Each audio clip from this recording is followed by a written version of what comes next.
அப்படிப்பட்ட கடமையிலிருந்து மீறுகின்ற ஸ்டாலின் விரைவில் தூக்கெறியப்படுவார். அவரை அமைச்சர் பதவியிலிருந்து நீக்க வேண்டும் திரு ஸ்டாலின் அவர்கள். திமுக என்ற நரகாசுரனை அழிப்பதற்கான நமக்கு நேரம் குறிக்கப்பட்டிருக்கிறது, நாள் குறிக்கப்பட்டிருக்கிறது, தேதி குறிக்கப்பட்டிருக்கிறது.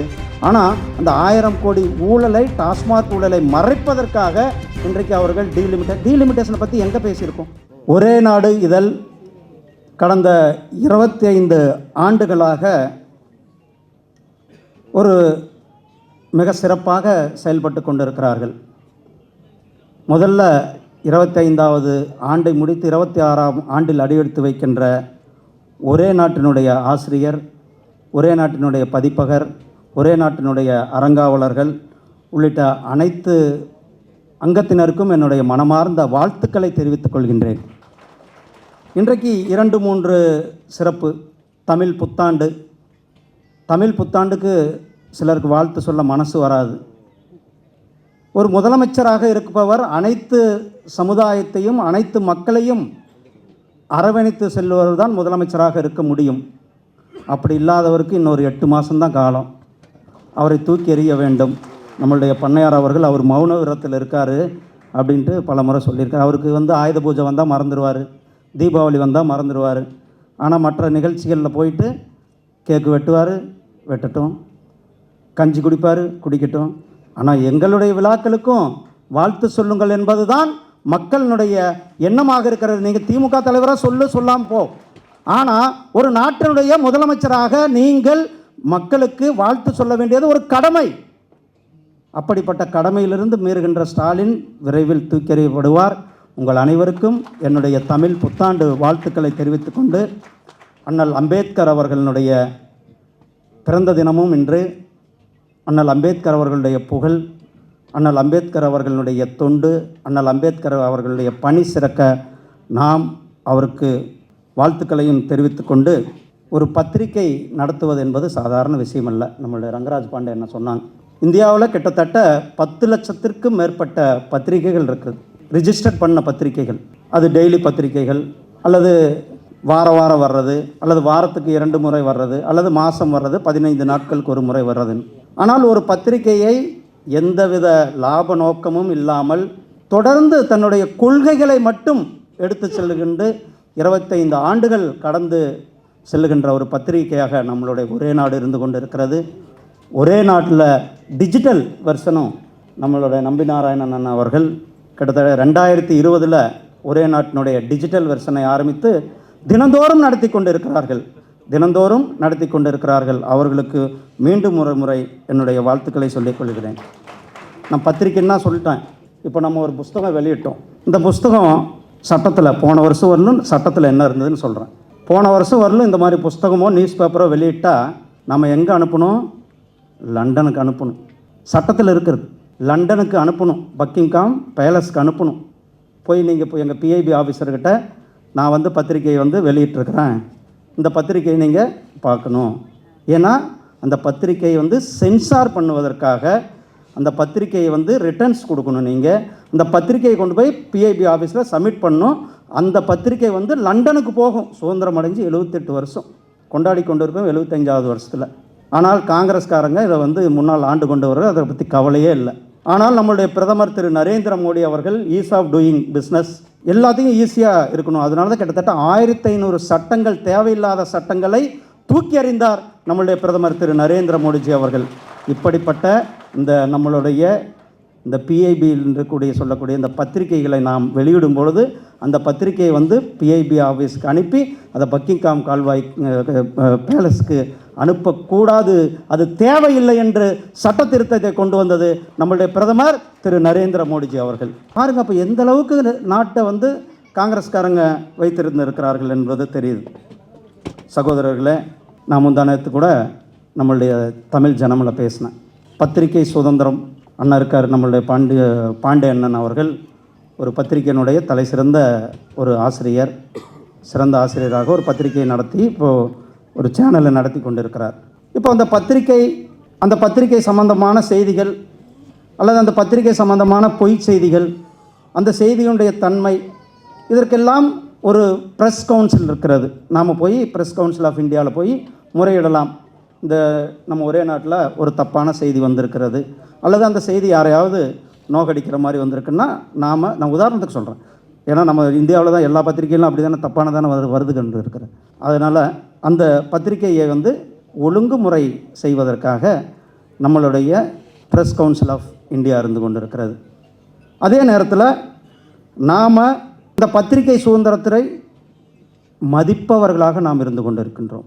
எப்படி நம்மளுடைய பிரதமர் அவர்கள் ஆட்சிக்கு வந்த உடனே எனக்கு அனுபவம் இருக்கிறது. நான் லா காலேஜுக்கு அப்ளை பண்ணும் பொழுது திருச்சி லா காலேஜில் போயிட்டு அட்டஸ்டேஷனுக்காக அலைஞ்சி 5 மணிக்கு தான் ஒரு வாத்தியார்கிட்ட பிடிச்சி அலைஞ்சி திருச்சி லா காலேஜில் ஒருத்தர்கிட்ட அட்டஸ்டேஷன் வாங்கி அந்த என்னுடைய அப்ளிகேஷனை கொடுத்தேன். ஆனால் இன்றைக்கி நம்மளுடைய பிரதமர் திரு நரேந்திர மோடிஜி அவர்கள் செல்ஃப் அட்டஸ்டேஷன் நான் அப்படின்னு சொல்லக்கூடிய, எனக்கு எதற்கு நான் ஒருத்தர்கிட்ட போய் அட்டஸ்டேஷன் வாங்கணும்? நான் இந்த நாட்டினுடைய குடிமகன், நான் தான் சோன்சோ, நான் தான் ரங்கா, நான் தான் கோபின்னு சொல்வதற்கு எதற்கு இன்னொருத்தர் போய் நம்மளுடைய சர்டிஃபிகேட் கொடுக்க வேண்டியதற்கு? அதை தூக்கி எறிந்தவர் நம்மளுடைய பிரதமர் திரு நரேந்திர மோடி. அப்படித்தான் இன்றைக்கு இந்த ரெகுலேஷன்லாம் தூக்கி எறிக்கப்பட வேண்டும் என்று செல்ஃப் ரெகுலேஷன் இன்றைக்கு ஓடிடியில் வருது. செல்ஃப் ரெகுலேஷன் அதே மாதிரி டிஜிட்டல். இன்றைக்கி ஒவ்வொருத்தரும் நீங்கள் எல்லாருமே கண்டென்ட் கிரியேட்டர்ஸ். இங்கேருந்து இந்த காலில் இருக்கிற ஒவ்வொருத்தரும் கூட கண்டென்ட் கிரியேட்டர்ஸ். காலையில் எந்திரிச்சோடனே நம்ம ஒரு கண்டென்ட் கிரியேட் பண்ணுறோம், சோஷியல் மீடியாவில் அப்லோட் பண்ணுறோம், ஃபேஸ்புக்கில் போடுறோம், இன்ஸ்டாகிராமில் போடுறோம், யூடியூப்பில் போடுறோம். ஸோ நம்மளுடைய கண்டென்ட்டினுடைய தன்மை என்ன? நம்மளுடைய கண்டென்ட் யாரை பாதிக்காமல் இருக்கிறது? நம்மளுடைய கண்டென்ட் இந்த நாட்டிற்கு பாதுகாப்பானதா? இதெல்லாம் நாம் கவனத்தில் கொள்ள வேண்டியதாக இருந்து கொண்டு இருக்கிறது. அதனால தான் ஏன்னா நம்ம நாட்டில் ஒரு கண்டென்ட் கிரியேஷனுக்கு ஒரு பெரிய ஒரு வாய்ப்புகள் இருக்கிறது. கிரியேட்டிவ் எக்கானமி இந்த மீடியா அண்ட் என்டர்டெயின்மெண்ட் செக்டாரில் ஒரு பெரிய நம்மளுடைய ஸ்கில்டு மேன் பவர், அந்த ஸ்கில்டு மேன் பவர் தான் இன்றைக்கு அனைத்து பகுதிகளிலும் ஹாலிவுட்னுடைய போஸ்ட் ப்ரொடக்ஷன் ஒர்க்கை வந்து இன்றைக்கி நம்மளுடைய சென்னையிலும் நம்மளுடைய பெங்களூர்லேயும் பண்ணி கொண்டு இருக்கிறோம். அந்தளவுக்கு நம்மளுடைய ஸ்கில்டு மேன் பவர் கிரியேட்டிவ். ஏன்னா நமக்கு தெரியும், நமக்கெல்லாம் நம்ம விநாயகஜி மாதிரி நம்மளுடைய எல்லோரும் சொல்லுவாங்க, சின்ன வயசில் மகாபாரதம், ராமாயணம், அது மாதிரி கதைகளை சொல்லி நம்ம அந்த கதைகளை கண்டென்ட்டை வந்து நாம் டெக்னாலஜியோடு சேர்த்துறதுக்காக வேவ்ஸ் என்று சொல்லக்கூடிய world audio entertainment summit, visual entertainment summit வர்ற மே மாதம் 1ஆம் தேதி அன்னைக்கு மும்பையில் நடக்கும். முதல் முறை உலகத்திலே இந்த மாதிரி ஒரு மாநாடு நடந்ததில்லை. முதல் முறையாக நம்முடைய பிரதமர் அவர்களுடைய திரு நரேந்திர மோடிஜி அவர்கள் இந்த மாநாட்டை தொடங்கி வைத்திருக்கிறார்கள். அதில் நம்மளுடைய ட்ரெடிஷ்னல் நியூஸ் பேப்பர், அதுக்கடுத்து வந்த சேட்டலைட் டிவிஸ், அதுக்கடுத்து வந்த இந்த கேபிள் டெலிவிஷன், அப்புறம் ஓடிடி பிளாட்ஃபார்ம்ஸ், அதே மாதிரி டிஜிட்டல் மீடியா என்று சொல்லக்கூடிய இன்றைக்கு இந்த புதிய மீடியா, இது எல்லாத்தையும் அரவணைச்சி சினிமா உலகத்தையும் அரவணைச்சி ஒரு பெரிய world audio visual entertainment summit நடைபெற இருக்கிறது. அதில் ஒரு மிக முக்கியமானது என்னென்னா, நம்மளுடைய நாட்டினுடைய இன்றைக்கி அனிமேஷன், விஎஃப்எஸ், இது இந்த தேவையெல்லாம் கருதி எப்படி சென்னை ஐஐடி இருக்கிறது, ஐஐஎம் இருக்கிறது, அதுபோல் கிரியேட்டிவ் டெக்னாலஜிக்காக Indian institute of creative technology நம்மளுடைய பிரதமர் திரு நரேந்திர மோடிஜி அவர்கள் கிட்டத்தட்ட 400 கோடி ரூபாய் செலவில் மும்பையில் 200 ஏக்கர் நிலத்தில் அந்த கிரியேட்டிவ் டெக்னாலஜிக்காக ஒரு மிகப்பெரிய ஒரு இன்ஸ்டியூட்டை கொண்டு வந்திருக்கும். ஏன்னா இன்றைக்கி அந்த கண்டென்ட் கிரியேஷன் என்பது ஒரு மிகப்பெரிய ஒரு எக்கானமியாக நம்ம நாட்டில் இருந்து கொண்டு இருக்கிறது. சகோதரர்களே, அம்பேத்கர் அவர்களை இந்த இன்றைய நேரத்தில் நான் நினச்சேன் அண்ணன் பேசியிருப்பாருன்ட்டு நிறைய அம்பேத்கரை பற்றி ஏதாவது இங்கே, ஏன்னா இன்றைக்கி அவர்களுடைய பிறந்த நாள், அதனால் அம்பேத்கரை வந்து நாம் பேசாமல் இருக்க முடியாது. ஆனால் அம்பேத்கர் அவர்களை ஒவ்வொரு நேரத்திலையும் கூட அவருடைய புகழை அல்லது அவருடைய கான்ட்ரிபியூஷனை இரட்டிப்பு செய்வதில் குறியாக இருந்தது காங்கிரஸ் கட்சி. ஆனால் சொன்னார், இங்கே எனக்கு முன்னாடி பேசும்போது சொன்னாங்க, அவர் வந்து இந்த கான்ஸ்டன்ட் அசம்பிளியில் கூட அவரை வந்து வேலை செய்ய விடாமல் செஞ்சாங்க. அந்த கான்ஸ்டன்ட் அசம்பிளியில் ஒரு சர்ச்சை வரும் பொழுது ஆர்டிகிள் 370 வேண்டான்னு சொன்னது அண்ணல் அம்பேத்கர் அவர்கள். ஆர்டிகிள் 370 வைக்கக்கூடாது, இந்த நாட்டையை பிளவுபடுத்தக்கூடாது என்று சொன்னது டாக்டர் அம்பேத்கர் அவர்கள். அதற்காக நம்மளுடைய தலைவர் திரு ஷியாம் பிரசாத் முகர்ஜி அவர்கள் அங்கு நம்மளுடைய இன்னுயிரை ஈர்த்து அவருடைய கனவை இன்றைக்கு நிறைவேற்றியிருப்பது நம்மளுடைய பிரதமர் திரு நரேந்திர மோடிஜி அவர்கள். ஆர்டிகிள் 370 நாம் எடுத்திருக்கிறோம்.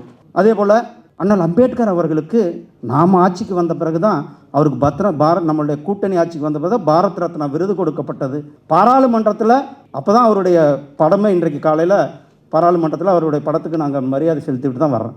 அந்த இடத்துல அந்த படம் வச்சு எல்லாருக்கும் வச்சாச்சு. ஆனால் அம்பேத்கர் அவர்களுக்கு இந்திய அரசியலமைப்பு சட்டத்தை இயற்றியவர், அந்த அரசியலமைப்பு சட்டத்தை இயற்றி 75வது ஆண்டை நாம் கொண்டாடி கொண்டு இருக்கின்றோம். இந்த வருடம் முழுவதும் 75வது ஆண்டை கொண்டாடி கொண்டு இருக்கிறோம். அப்படிப்பட்ட தலைவர்களுடைய புகைப்படம் அங்கு இல்லாமல் இருந்தது. இந்த புகைப்படத்தை வைத்தது நம்முடைய தலைவர் திரு வாஜ்பாய்ஜி அவர்களும் அத்வானிஜி அவர்களும் தான் அங்கே வைத்தார்கள். அப்போது அதே போல் அண்ணல் அம்பேத்கர் அவர்கள், ஏன்னா நேருக்கு மெமோரியல் இருக்கிறது, ராஜீவ்காந்திக்கு மெமோரியல் இருக்கிறது, இந்திரா காந்திக்கு மெமோரியல் இருக்கிறது. ஆனால் இந்த நாட்டிற்காக, இந்த நாட்டினுடைய மக்களுக்காக வேலை செய்த அம்பேத்கர் அவர்களுக்கும் எந்த இடத்துலையுமே அவர் பிறந்த ஊர் மத்திய பிரதேசத்திலிருந்து மகு என்ற இந்தூர் பக்கத்தில் மகு என்ற ஊர், அதை ஆக்கிரமித்து வைத்திருந்தார்கள். அந்த இடத்தை விலை கொடுத்து வாங்கியது நம்மளுடைய அப்போதைய பிரதமர் திரு வாஜ்பாய்ஜி அவர்கள் விலை கொடுத்து வாங்கி அதை டெவலப் செய்து நாட்டுக்கு கொடுத்தது நம்மளுடைய அரசாங்கம். அதே போல் அவர் வாழ்ந்த இடம், டெல்லியில் இருந்த வீடு, லண்டனில் படித்த வீடு, அதே மாதிரி மும்பையில் கடைசியாக இருந்த வீடு, அதை தவிர்த்து அவர் தீட்சா எடுத்த நாக்பூர் பூமி, இப்படி 5 இடங்களை பஞ்சதீர்த்தம் என்று சொல்லக்கூடிய 5 இடங்களை புனிதமான இடங்களாக அறிவித்து அதை பெருமை சேர்ப்பது நம்முடைய பிரதமர் திரு நரேந்திர மோடிஜி அவர்கள். அண்ணல் அம்பேத்கர் அவர்களுடைய 125வது பிறந்த தினத்தை கொண்டாடுகின்ற நேரத்தில் அவர் நமக்கெல்லாம் தெரியும், அரசியலமைப்பு சட்டத்தை பற்றி பேசுகிறோம் அல்லது தீண்டாமைக்கு எதிராக பேசுகிறோம். ஆனால் அவர் ஒரு மிகப்பெரிய எக்கனாமிஸ்ட், பொருளாதார வல்லுநராக இருந்தார். அதனால தான் நம்ம இன்றைக்கி டிஜிட்டல் இந்தியாவை ஒரு காலத்தில் எப்போ நம்ம மக்கள்லாம் டிஜிட்டல் எப்படி பயன்படுத்துவாங்க, சிதம்பரம் சொல்கிறார், இந்தியா மக்களுக்கு படிக்க தெரியாதவங்க அவங்க மொபைல் எப்படி ஆப்ரேட் பண்ணுவாங்க, ஆப்ரேட் பண்ண முடியாது. ஆனால் டிஜிட்டல் இந்தியாவில் நான் சத்தியமங்கலத்தில் ஒரு காட்டில் வியாபாரம் செய்கிறவர் மொபைலில் நீங்கள் கூகுள் பே பண்ணுன்றார். சத்தியமங்கலத்தில் இருக்கிற காட்டில் மொபைலில் நீங்கள் கூகுள் பேன்ற அந்தளவுக்கு கூகுள் பே நம்மளுடைய அந்த டிஜிட்டல் பேமெண்ட்டில் இன்றைக்கி உலகத்திலேயே 2வது இடத்துல 3வது இடத்துல இருக்கிறது நம்மளுடைய நாடு. அந்த டிஜிட்டல் பேமெண்ட்டில் பீம் ஆப் என்று அம்பேத்கர் அவர்களுடைய பெயரை சூட்டி அம்பேத்கர் அவர்களுக்கு பெருமை சேர்த்தது நம்மளுடைய பிரதமர் திரு நரேந்திர மோடிஜி அவர்கள். அம்பேத்கர் அவர்களுக்கு டெல்லியில் 125வது அந்த பிறந்த தினம் கொண்டாடும் பொழுது இன்டர்நேஷ்னல் ரிசர்ச் சென்டர் கிட்டத்தட்ட 200 கோடி ரூபாய் செலவில் ஒரு ரிசர்ச் சென்டர், மிகப்பெரிய ஒரு ரிசர்ச் சென்டரை அமைத்து கொடுத்தது நம்மளுடைய பிரதமர் திரு நரேந்திர மோடிஜி அவர்கள். இது மட்டுமில்லை, நம்மளுடைய பாரதிய ஜனதா கட்சியின் சார்பில் நேற்றையிலிருந்து வருகிற 25ஆம் தேதி வரலும் நாடு முழுவதும் அண்ணல் அம்பேத்கர் அவர்களை போற்ற வேண்டும், அம்பேத்கர் அவர்களுடைய புகழை பரப்ப வேண்டும் என்று நாம் நாடு முழுவதும் அவருக்கு கௌரவத்தை கொடுத்து கொண்டிருக்கின்ற இந்த தருணத்தில் இன்றைக்கு நாம் ஒரே நாட்டினுடைய விழாவையும் கொண்டாடி கொண்டிருக்கின்றோம். சகோதரர்களே, திமுக சமூக நீதினு பேசுவோம். இன்றைக்கி இந்த கோடம்பாக்கத்துக்கிட்ட சைதாப்பேட்டைக்கிட்ட ஒரு ஹாஸ்டல், அதை இன்றைக்கி திறந்து வச்சுருக்கிறார். இந்த மாதிரி ஹாஸ்டல்லாம் மத்திய பிரதேசத்தில் 20 வருஷத்துக்கு முன்னாடியே திறந்தாச்சு. இன்டர்நேஷ்னல் தரமுள்ள மத்திய பிரதேசத்தில், நம்மளுடைய குஜராத்தில், மத்திய பிரதேசத்தில் நம்மளுடைய ஆட்சிகள் எங்கெங்கே இருக்கிறதோ அங்கெல்லாம் இதை விட தரமான விடுதிகள் அங்கே இருக்கிறது. மாணவர்கள் தங்கி படித்து கொண்டு இருக்கிறார்கள். போலி சமூக நீதியை பேசுவது தான் இந்த திமுக இருக்கிறது. நான் இந்த நேரத்தில் உங்கள் மூலியமாக, ஒரே நாடு சூழல் மூலியமாக பேசுகிறேன்.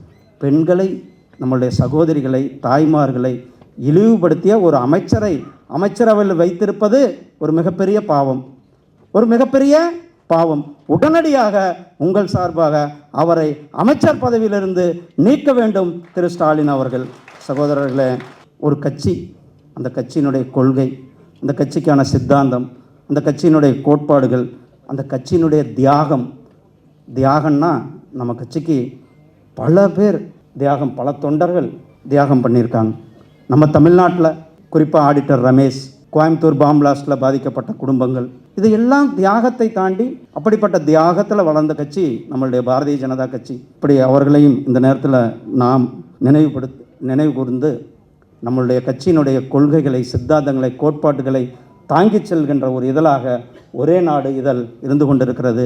சகோதரர்களே, நாம் வர்ற ஏப்ரல் அல்லது மே 2026 தான் நம்மளுடைய இலக்கு. திமுக என்ற நரகாசுரனை அழிப்பதற்கான நமக்கு நேரம் குறிக்கப்பட்டிருக்கிறது, நாள் குறிக்கப்பட்டிருக்கிறது, தேதி குறிக்கப்பட்டிருக்கிறது. நம்மளுடைய தேசிய ஜனநாயக கூட்டணி நிச்சயமாக நம்மளுடைய அனைவருடைய கடினமான அண்ணன் சொன்னார், நாம் பேசுனதோட டெல்லி நமக்கு கொடுத்ததோட பத்தாது, நாம் ஒவ்வொருவரும் வேலை செய்யணும். நாம் ஒவ்வொருவரும் இன்று முதல் முழு நேரமாக நம்மளை தயார்படுத்தி கொண்டு, திமுக நமக்கு அனைத்து விதத்திலும் எதிரி, கொள்கையிலும் எதிரி, ஊழல், எங்கு பார்த்தாலும் ஊழல். இன்றைக்கு அவங்க ஒரு ஊழலை மறைக்கிறது கிட்டத்தட்ட 1000 கோடி ரூபாய் நம்மளுடைய ஒரு அரசாங்கத்தினுடைய சொன்னது 1000 கோடி ரூபாய், இன்னும் அது பல கணக்கு வந்து வரும். ஆனால் அந்த 1000 கோடி ஊழலை, டாஸ்மாக் ஊழலை மறைப்பதற்காக இன்றைக்கு அவர்கள் டீலிமிட்டேஷனை பற்றி எங்கே பேசியிருக்கோம்? ஏதாவது பாராளுமன்றத்தில் டீலிமிட்டேஷனை பற்றின பேச்சு வந்திருக்கா? வரல. அல்லது நம்மளுடைய பிரதமர் அல்லது அமித்ஷாஜி அவர்களோ டீலிமிட்டேஷனை பற்றி பேசியிருக்கிறார்களா? அல்லது பாராளுமன்ற விவகாரத்துறை டீலிமிட்டேஷனை பற்றி எங்கேயாவது பேசியிருக்குமா? அல்லது எலெக்ஷன் கமிஷன் எங்கேயாவது டீலிமிட்டேஷனை பற்றி பேசியிருக்குமா?